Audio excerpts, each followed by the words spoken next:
Hello and welcome back to Does It Go Hard, the show where I review movies, video games, and more.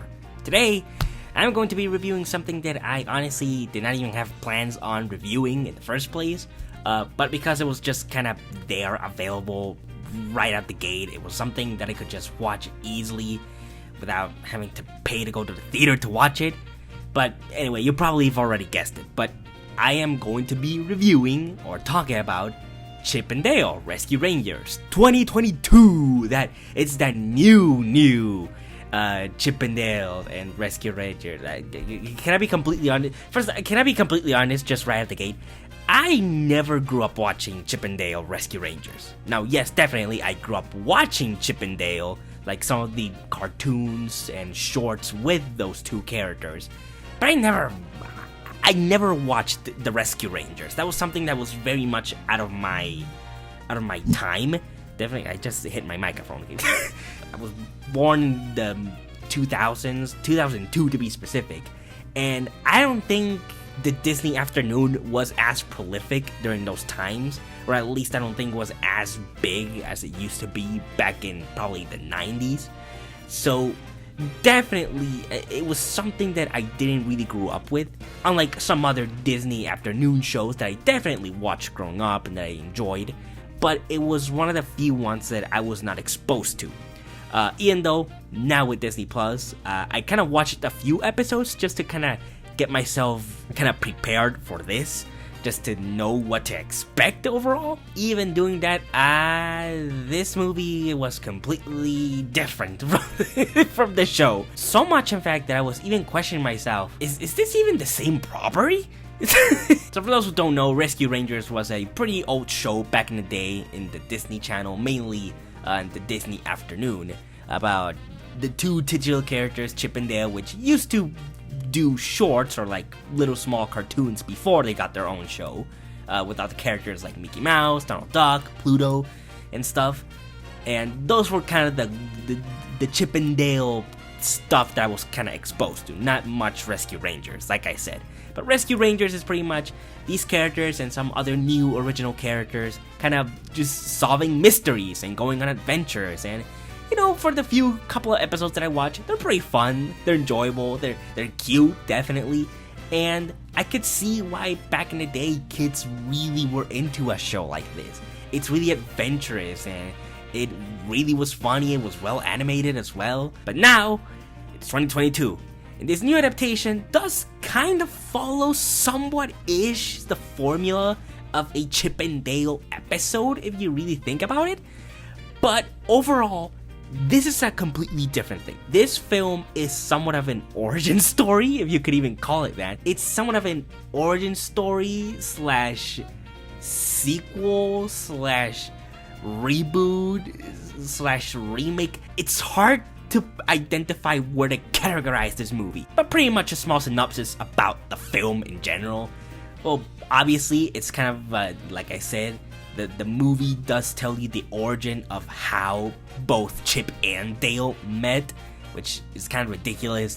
They actually met up in high school or in elementary school or something. I don't remember exactly what level of school they met, but they met in school with other humans and cartoons. This movie is more of a Roger Rabbit sequel, if you really think about it, because it does follow that same style as well of like, okay, it takes place in somewhat the real world, but it's a world where both real people like humans and cartoon characters live amongst each other, which is something that I really love from Roger Rabbit. I was very worried about that in this movie, but whatever. Chip and Dale meet in school, they become really good friends, and they somewhat get this idea of then making a career in Hollywood. And by starting with small gigs, they finally end up getting their own show, Chip and Dale Rescue Rangers. And everything seems to go fine. They're having a lot of good success until the show gets canceled, and it's been years later. Chip and Dale are doing completely different things. There's a mystery. A lot of cartoon characters start to disappear, and nobody knows where they are. And now it's up to both Chip and Dale to solve this mystery and where all of the missing cartoons have gone. Yes, as you can see, this is this is quite a plot. Now, let me be honest. It's not that much of a original plot, if you want to be completely honest. It's really, really by the numbers, especially right when the main plot starts. You know, the whole mystery about the cartoon characters missing. I'm like, oh, I already know where a lot of these things are going. So, a lot of things weren't really a surprise. There was one surprise, definitely, that at first I was like, oh, that's very obvious. I don't think they would do that. So, obviously, they're gonna do this other thing. But then they switch it up, and it's like, oh, wait, what? The thing that you thought was gonna be, but then completely, like, ignored, actually happened to happen? I know I'm mumbling my words a lot, but it's kind of hard to not give spoilers about this movie. It's really hard to talk about a movie with not giving any spoilers in general. But this movie is just so, I wouldn't say it's chaotic. I think it's just very cluttered with a lot of things, which I think is somewhat the issue with the film in general. But again, I do want to talk about some good things first. Probably the biggest compliment I could give this movie is thank God it's not 2 hours long. I am so thankful that this movie is at least an hour and 30 minutes long. Probably a little bit less than 30 minutes, but even then, it's like the fact that this movie is not too long, the fact that it's short enough and long enough to where I am not dreading my viewing of the film. I was like, thank God. I've gotten really burned out on a lot of movies that have this necessity of being longer than they need to. So I am definitely thankful that this movie is at least respectful of your time. And the other positive I can give to this film is, honestly, the fact that they kind of took the premise, or somewhat the world of Roger Rabbit, and actually did it in a decent way was kind of impressive. Because when I saw it in the trailers, I was like, this is kind of very try-hard. I'm not really buying this world like I bought it in Roger Rabbit. So the fact that I was actually able to sit down and actually take this world for what it is, you know, pretty much the world from Roger Rabbit, I was like, okay, I'm in, I'm enjoying the world, I'm invested in the world, so now I'm not so much bothered by the combination of animation styles with human characters. At least not always. There are some moments where definitely it gets a bit awkward, and I'll definitely talk about that. But other than that, this movie, here's the thing. I wouldn't necessarily call the negatives of this film really negatives. They're more gripes. They're more kind of annoyances. Another good thing that I should mention as well is that this movie's filled with Easter eggs. It's so filled with Easter eggs and references and so much nostalgia that I'm like, wow. When I saw it in the trailers, I was like, this is going to get out of control. This is gonna get just so overblown with so much fan service that I'm just not gonna be able to pay attention to what I'm supposed to be paying attention, which is the story and the characters that I'm supposed to follow. But to be honest, all the Easter eggs and all the references and all the nostalgia and all that is so in the background that it wasn't that much hard to really pay attention to the actual story and the characters. So even there, they were able to handle all this nostalgia and all these references and all these little things in the background that are hidden in a way that did not feel patronizing or just completely in your face, like, hey, look, we got this. So the fact that they were able to handle this very well, I was like, whew. My main issues definitely have to do a lot with the animation. I know that I've been kind of praising the fact that the world itself, with the combination of real people and cartoons and different styles of animation, was handled pretty well, decently. Here's the problem with the animation. The animation is very inconsistent in terms of quality. You could say it was intentional in some areas. There are some parts where it's obviously intentional that the animation is not in huge quality. But there are times where I feel like the filmmakers really wanted you to believe that the animation was good, or that you want to believe that a certain character was 2D. It was just it just did not work. The villain in this movie is Peter Pan. It's like an old washed up Peter Pan that grew up and that was just all bitter and is pretty much the one behind the kidnappings of all these cartoon characters. His animation is absolutely horrible. It is so shitty. I was legitimately sitting down and watching his movement and his mannerisms, and I was like, oh my god, this looks like fucking shit. And it's not only with Peter Pan.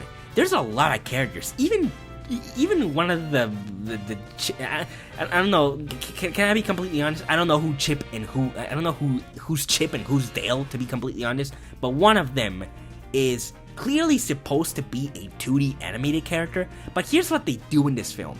And is the thing that really bothers me the most about the animation is the fact that they're basically 3D models, okay? They're 3D models where they only just kind of outline them with like a black line to kind of give it that feeling of it being 2D animated, as well as the colors. The colors are also supposed to be almost like paintbrushy in a way, but it comes off so flat and so bland that you just can't help the fact that I'm just watching a 3D animated character that has a black outline on it. And it's like, really, y'all? This is the best you can do? Why couldn't you just 2D animate that character? And it's kind of awkward having this contrast between these two characters, where one is obviously supposed to be 2D animated, and the other one is pretty much a CG, like 3D CG animated character. But the character that is supposed to be a 2D character looks just like a 3D character. It's so stupid. I can't. I really. This is the biggest problem that I have with the animation. Is the fact that it's so unbalanced with its quality that sometimes it took me out of the movie. Where I was like, man, everything's going very well, but God, it's just this real inconsistency of animation that is making it really hard to sometimes keep myself invested in this world, you know? This movie is also pretty much marketed as a comedy, and let me be completely honest. In the trailer, there were a lot of good, funny moments that I was like, oh, that was actually kind of clever, that was actually pretty smart for a movie that, honestly, from the trailers, what I expected was just the same shitty, like, what all of these blends of, live action and CG characters always do, which is always go to fart humor and piss and shit humor, like the Alvin and the Chipmunks movies or the Smurfs movies, like, all that fucking garbage. It's like those movies usually go for the lowest common denominator of humor, and the trailers for this movie actually put the effort into actually write like clever jokes, clever, punchlines. It was so weird to me. But once you watch the film, the comedy was not working as much for me. I was like, okay, it's not necessarily unfunny, it's just not landing with me. And it's not the actor's fault. I don't think it's their fault, to be honest. I just feel like the script is not that strong, especially when you combine this humor with the overall plot. It's like, I'm sorry, but it's like, it's not mixing well to me. It's not combining as well as it did in the trailers. But I think the reason why the humor worked better in the trailers, it's because the jokes in the trailer were very much so out of context from the entire movie that I was like, I'm actually enjoying the humor in the trailer. But once you put it in context with the movie, it's like, okay, it's kind of clever, but not really that funny, or sometimes it's just neither funny nor clever. Now, I'm not saying that I didn't laugh sometimes. I did laugh a few times here and there, and maybe had a chuckle from once in a while. But other than that, it was like, I was just kind of like blank faced for the most part. I was just like, this is not as funny as it's being marketed as. And the human characters are also kind of bothersome. Like, there's one somewhat main human character in the movie, the actress. The actress, I think she did a pretty decent job with the acting. There were some times where she felt a little bit stiff, definitely, or that I felt like her line delivery was kind of bland. But for the most part, I thought she worked.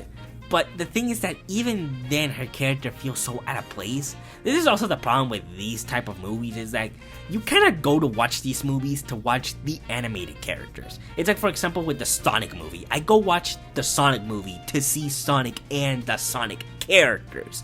I'm not here to really watch the human characters because they give them absolutely fucking nothing interesting to do. Although the Sonic movies did find a good way to balance both, so that was kind of impressive from them. But here, it's like, I really just rather concentrate on the animated characters than also having to focus on this other human character as well. Which again, she doesn't bother me. She's not like a terrible character by any means, but she did feel out of place in a lot of situations. I felt like by the end, I was like, wait, what was the purpose of you being here? And really, by the end, I was just kind of like, well, I mean, it's a movie. It exists. I mean, what else do you want me to say? Here's a complicated thing, especially because I've seen a lot of people really liking this movie, like so much, and I'm like, wow, I almost feel like an asshole for being the one guy that is not like into it, or that is not like as like invested in it as others are. It really makes me feel like a fucking asshole. But by the end, I was really just kind of bored. I was very not into the whole thing. I would say that I think the climax at least was a bit fun. It was definitely over the top. It was very cartoonish, and that was one of the things that I really absolutely loved about the movie. When the movie goes full on cartoon, it's so enjoyable and so entertaining. But other than that, by the end, I was just kind of like, it's not really bad, but it's also not really good either. So I'm just kind of stuck in this very generic middle, where I'm just like, man, by the end, I was just like, this movie's just pretty meh. It's just, I was just not very impressed by the end. I was just so, I wouldn't say disappointed. I guess I was just, I would say I was disappointed, because the trailers really made me feel like, okay, this actually looks more than what it feels like it should be, My first impression was, this is just going to be a huge cash grab. It's going to be completely lazy. It's going to fall into the category of the Alvin and the Chipmunks movies, where it's just dumbass humor for the sake of having dumbass humor for dumbass kids. So but then the trailers proved me wrong. I was like, wow, like, why is the trailer actually impressing me with its humor and with its premise, So I guess, yes, I am disappointed of the fact that it wasn't as good as maybe I wanted it to be. But here's the thing, I didn't even have that much high expectations for this. I don't know. Overall, the movie's just meh. It's really sad. I was very let down by this. But who knows if they ever make a sequel, because, I mean, it's getting actually pretty good praise. I mean, it's not like being like, wow, it's a masterpiece, this is absolute cinema. But it's getting better reception than what I thought, honestly. And there's nothing wrong with that. Like, I completely respect, if you guys love the movie, I completely respect it. And I honestly can actually see, especially if you're a huge fan of Chip and Dale, I can completely see why you would love this. Also, if you're a fan of Roger Rabbit, I also completely understand why you would love this. And here's the thing, I love Roger Rabbit. I think Roger Rabbit is great. But I just feel like this film wasn't always up to the level as Roger Rabbit, which to me, again, was kind of disappointing. Other than that, thank you so much for watching. I really hope you enjoyed the video. Leave it down in the comments what you thought about Chip and Dale, The Rescue Rangers 2022. Did you love the movie, or did you hate it? Or are you just kind of like in a generic middle, kind of meh like I am, Leave it down in the comments. I really want to know what you guys think about the film. Other than that, again, thank you so much for watching this video, and remember, like it if you enjoyed it, share it with friends, share it with family, really spread the word of this channel. I really appreciate it. Also, subscribe if you, of course, enjoy this content, the content that I make. Hit the bell so you get notified when I upload. And as always, again, really thank you so much for watching, and I'll see you in the next one. Take care.